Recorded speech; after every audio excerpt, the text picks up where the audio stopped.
အားလုံးပဲမင်္ဂလာပါဗျအန်ဇူခတ်ဖာမာနေပြန်လေးကြိုဆိုလိုက်ပါတယ်ကျွန်တော်အန်ဇူပါ chapter 2ရဲ့အစမှာတော့ခိုးဘလက်ကောင်တွေအများကြီးကကိုတင်ညွန့်တို့ရှိရစီကိုချီတက်လာတော့မြင်တွေ့ရမှာဖြစ်ပြီးကိုတင်ညွန့်ကလည်းမင်းတို့အများကြီးတက်လာတဲ့အချင်းကြီးပဲဆိုပြီးပြောကသူ့ရဲ့ခိုးဘလက်ကောင်တွေနဲ့ပဲတံမြန်တိုက်စစ်ဆင်လိုက်ပါတယ်အဲ့လိုနဲ့ကိုတင်ညွန့်ရဲ့မတိမျိုးတိုက်တွေနဲ့ခိုးဘလက်ကောင်တွေကတိုက်ခိုက်နေကြတဲ့အချိန်မှာပဲအထိနာထားတဲ့ခိုးဘလက်ခေါင်းဆောင်ကလည်းထွက်ပြေးဖို့ကြံနေတာကြောင့်ကိုတင်ညွန့်ကလည်းတတိထားမိလိုက်ပြီးချက်ချင်းဆိုလိုပဲခိုးဘလက်ကောင်ရဲ့အရှိရောက်ရှိလာခဲ့တဲ့ကြောင့်ခိုးဘလက်ခေါင်းဆောင်ကလည်းရက်တန့်သွားခဲ့ပါတယ်ကိုတင်ညွန့်ကလည်းခိုးဘလက်ခေါင်းဆောင်ကောင်မင်းကဒီကနေထွက်ပြေးဖို့ကြိုးစားနေရလားမင်းဒီကထွက်ပြေးခြင်းတော့မင်းအသက်ကိုအနောက်မှာထားခဲ့လိုက်လို့ပြောပြီးသူ့ရဲ့ဓာတ်ကိုထုတ်ကလင်းမြန်လွန်းတဲ့အချိန်နဲ့ပဲခိုးဘလက်ခေါင်းဆောင်ကောင်တစ်ချက်တည်းပိုင်းချပလိုက်ပါတယ်ကိုတင်ညွန့်ရဲ့ဓာတ်ချက်ကအရန်ကိုပြင်းထန်လွန်းတာကြောင့်ခိုးဘလက်ကောင်ရဲ့ခေါင်းကလည်းချက်ချင်းဆိုလိုပြတ်ထွက်သွားပြီးနေရာမှာလေးချတိတ်ဆုံးသွားခဲ့ပါတယ်ကိုတင်ညွန့်ကလည်းခိုးဘလက်ခေါင်းဆောင်ကောင်တက်ဖြတ်ပြီးသွားပြီဖြစ်တာကြောင့်သူ့ရဲ့အဆင့်ကလည်း7အထိကိုတက်သွားခဲ့ပါတယ်အဲ့ဒီနောက်တော့ကိုတင်ညွန့်ကငါအဆင့်10ကိုရောက်ဖို့အတွက်နီးကပ်လာပြီပဲ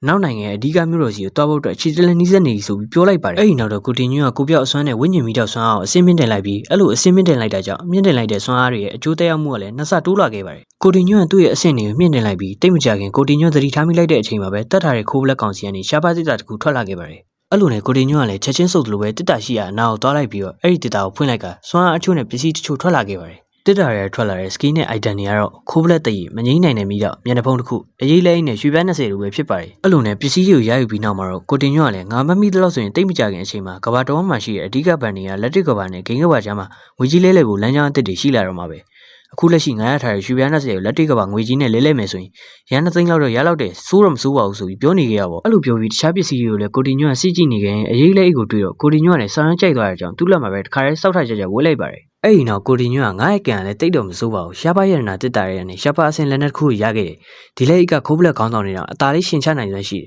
ငါစမ်းကြည့်ဖို့အတွက်မစောင့်နိုင်တော့ဆိုပြီးတွေးနေကြရပေါ့ခိုးဘလက်ကူရဲ့အပြင်ဘက်ချမ်းမှာတော့စွန်စားသူအဖွဲ့တစ်ဖွဲ့ရောက်နေခဲ့ပြီးအနားမှာရှိတဲ့ဝင်ပလီမကောင်းဆိုးဝါးတွေကိုအများအပြားတက်ဖက်ထားအောင်မြင်တွေ့ရမှာဖြစ်ပါတယ်အဲ့ဒီစွန်စားသူအဖွဲ့ရဲ့ကိုတုတ်ကြီးကလည်းငါတို့ဒီကိုမလာခင်လေ့ကျင့်ခဲ့ရတဲ့တကယ်ကိုအချိုးပေးဝင်ရတာပဲကွာတဲကနာရဲ့ဝင်ပလီအကောင့်20ကိုတမိနစ်ထဲနဲ့စော့ပလော့တီးနိုင်ခဲ့ရပဲကိုဆန်ဝါကလည်းကိုတုတ်ကြီးကလည်းဗျာငါတို့ညီကိုတွေအတူတူလက်တွဲပြီးလှုပ်ဆောင်နေသူများတော့ဒီလောက်လေးအေးဆေးပါပဲဆိုပြီးလီဖုံနေကြကြပါပေါ့အဲ့လိုနဲ့အဖွဲ့ရဲ့မောင်ကရုံးကလည်းဒါမျိုးကခေါင်းဆောင်နဲ့အဖွဲ့ခေါင်းဆောင်မို့လုံနိုင်တယ်အောင်စရာတော့မရှိတော့ပါဘူး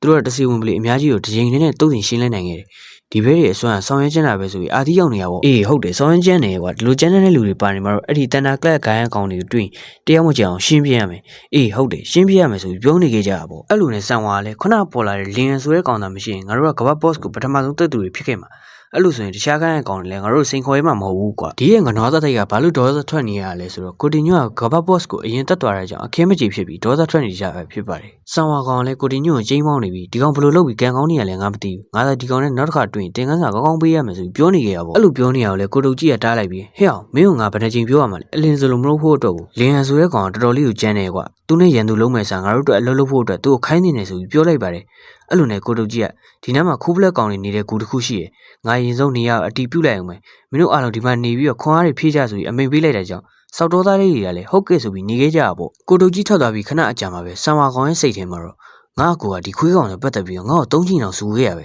တော်တော်စိတ်ပြတ်ဖို့ကောင်းတာပဲအဲ့လိုနဲ့ဒေါသတွေပေါက်ကွဲနေခဲ့ပြီးလင်ရဆွဲကောင်မင်းစောင့်နေလိုက်စမ်းမှာတနေ့မင်းရဲ့အဆွဲကိုငါချိုးပြီးတော့ငါ့ကိုရှိမှမင်းကောင်းအောင်ဖျက်ပြမယ်အဲ့ထဲကကတုံးကလည်းဒူကောင်းဆောင်အဲ့လိုအရေးမပါတဲ့အရာတွေအတွက်ဒေါသထွက်မနေပါနဲ့ဟိုမှာကြည့်လိုက်စမ်းမအောင်ဆိုပြီးနှာဘူးအပြုံးနဲ့ပြုံးနေခဲ့ရပေါ့အဲ့လိုနဲ့ဆန်ဝါကလည်းဘာလဲဟဆိုပြီးတစ်ချက်လမ်းကြည့်လိုက်တဲ့အခါမှာတော့အဝိတ္တနေရာနေကောင်မလေးတယောက်လာနေတာကိုတွေ့ရမှာပဲဖြစ်ပါတယ်အဲ့လိုနဲ့မိန်းကလေးကိုတွေ့လိုက်ရတဲ့စောင်းနာဦးတစ်တိုက်ကလည်းနိုင်လူအပြုံးနဲ့ပြုံးလိုက်တဲ့အချိန်မှာပဲ chapter 12လေးရတယ်ဒီနားမှာပဲအဆုံးသတ်ထားပါရဲ့ဗျ